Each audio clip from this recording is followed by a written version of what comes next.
So let's all get on the same page. What I wanted to do is just talk about a definition I saw earlier today about an entrepreneur.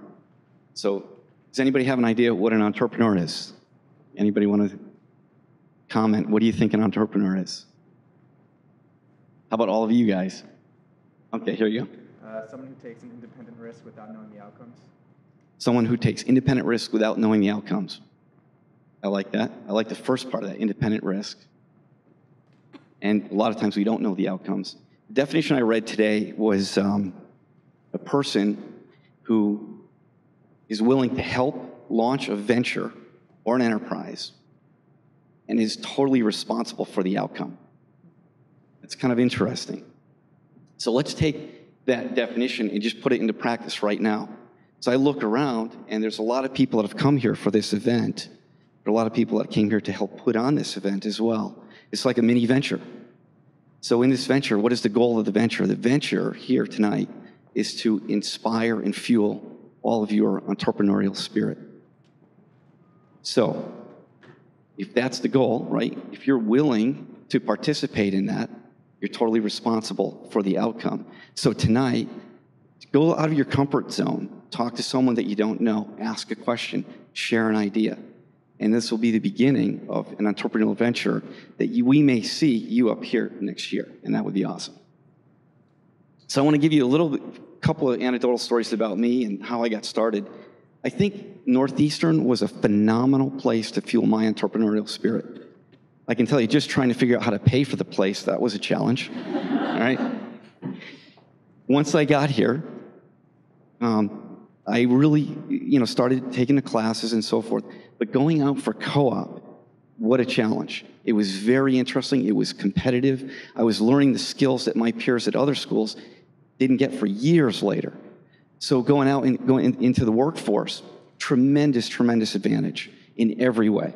So you're all fortunate to actually be doing, if you're part of the co-op program, it's phenomenal. So I've been fortunate to be involved in several startup companies.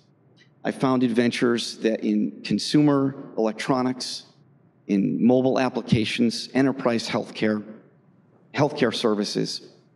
But there's one that I'm going to chat about tonight. It's completely unrelated to anything you're probably ever going to do. But I just want to describe some of the challenges that go into starting a company. One of the first ventures that I launched had to do with a product for snowmobiles. It was a heated snowmobile seat. Believe it or not, at the time, they didn't exist. And there were many challenges about trying to build a heated snowmobile seat. The power that's available on a snowmobile, the wires would bend and it could short circuit. So many challenges. So I had one business partner. We raised very little money, and we started the project in the summer, and we planned to get this whole idea invented, patented, all the product around it, the manufacturing, and get it to market before the snowstorm. And it was a very short window to launch a company, from summertime to, let's say, November-ish. Actually, this year would have been October, right? So we went through the whole process. We got to the point, we filed the patents, everything we did was just perfect.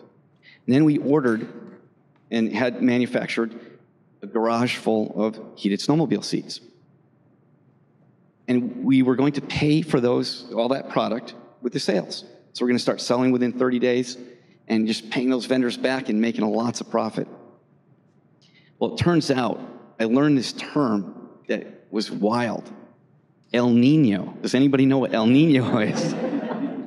The year we launched the company, and I looked that up, and that is basically, it's a cycle in the weather pattern, and maybe it's every 5 to 7 years, but effectively what you'll see is very little or no precipitation in areas that normally get precipitation. So I was able to park my car outside of the garage for the entire season. We didn't have the money to pay the vendors, so the vendors were actually getting very, very frustrated with us. Usually when you buy a lot of product, you have about 30 days to pay that bill, and if you don't, it starts getting nasty. So let me go back to the definition of an entrepreneur. Willingness to start or launch a venture. And I did that, but to be totally responsible for the outcome. So I had to call all the vendors and share with them the definition of El Nino. They didn't care. They wanted their money. And we had two choices at that time. So this is plan B, be responsible. One is go out of business, declare bankruptcy, and then we wouldn't have to pay those bills. Or make a commitment to those vendors that we would pay them. We'd get jobs and just pay them a little at a time until it paid off. Would have taken many years. So they agreed with us, and we were very fortunate the next year that there was snow. We sold our heated snowmobile seats, and we were able to pay off our debt. We worked with those vendors for many, many years afterwards because we were responsible and a responsible partner with them. So really, the message that I want to share with you is, number one, just be willing to help someone launch a venture. You don't have to be the person. You could be part of it. Be willing to do it, but also be responsible for the outcome. Thank you.